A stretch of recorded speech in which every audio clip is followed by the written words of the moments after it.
pessoal, boa tarde.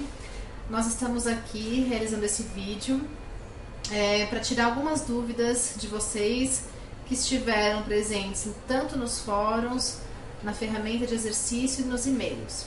Então nós selecionamos as dúvidas mais relevantes que vão auxiliar vocês a compreender melhor alguns conteúdos do curso, e a professora Juliana vai estar aqui também para poder nos auxiliar. Nós vamos começar então com essa dúvida da Elizabeth.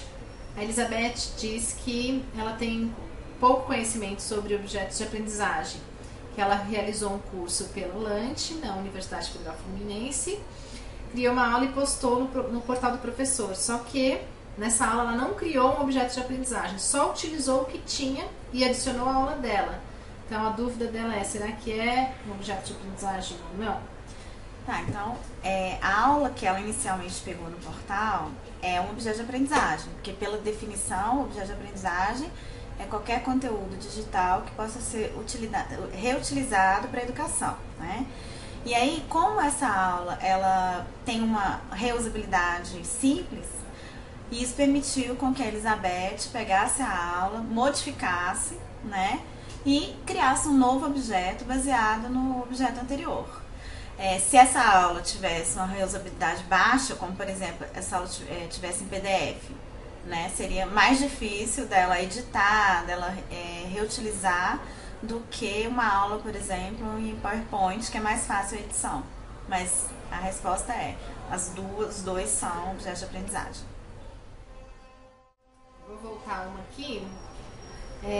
Foi uma dúvida minha, inclusive, que surgiu no início do curso, que eu utilizava para alfabetizar crianças as lousas digitais. E aí eu elaborava algumas atividades, e a minha dúvida foi, essas atividades já eram objetos de aprendizagem ou não?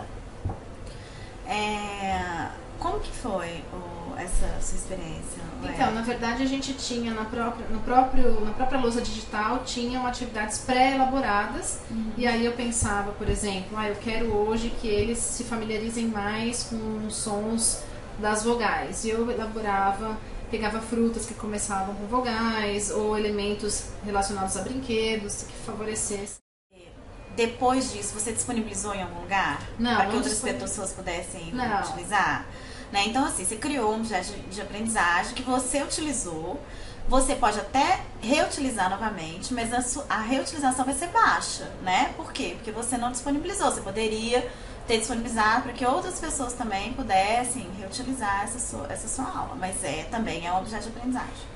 Então eu deveria ter disponibilizado em algum repositório, porque o fato de eu ter, por exemplo, salvado na máquina e outras professoras de alfabetização também pudessem utilizar, por exemplo, ela foi de alguma forma reutilizada, mas não estava num repositório específico. Isso, é uma forma também de você facilitar o reuso, mas aí, as professoras, elas precisavam ser informadas de onde essa aula estava, como que ela poderia fazer para reutilizar, né? Então, às vezes, você só disponibilizando isso na rede não é o ideal para reuso, mas é uma forma de reuso. Mas a qualidade de reuso não está baixa, tá? Certo. Continuando com as dúvidas, essa daqui também se refere àquelas aulas que eu mencionei, que eu elaborava aulas com lousas digitais para educação infantil, só que eu não elaborei nenhuma tabela de metadados, então eu fiquei com essa dúvida. Quem deve preencher esses metadados, se sou eu ou se é alguma pessoa especializada no assunto? Em geral, né, esse metadado ele vai aparecer quando o repositório é específico para objeto de aprendizagem, né? E aí vai depender de como esse repositório ele exige isso, né? Mas pode variar. Pode ser que um repositório, quem preenche seja uma pessoa que está gerenciando esse repositório, ou quem preenche é o próprio autor do objeto de aprendizagem, né? Então, se a gente for utilizar como parâmetro o Banco Internacional de Objetos Educacionais, lá quem preenche os metadados é a pessoa que está inserindo o objeto no repositório, né?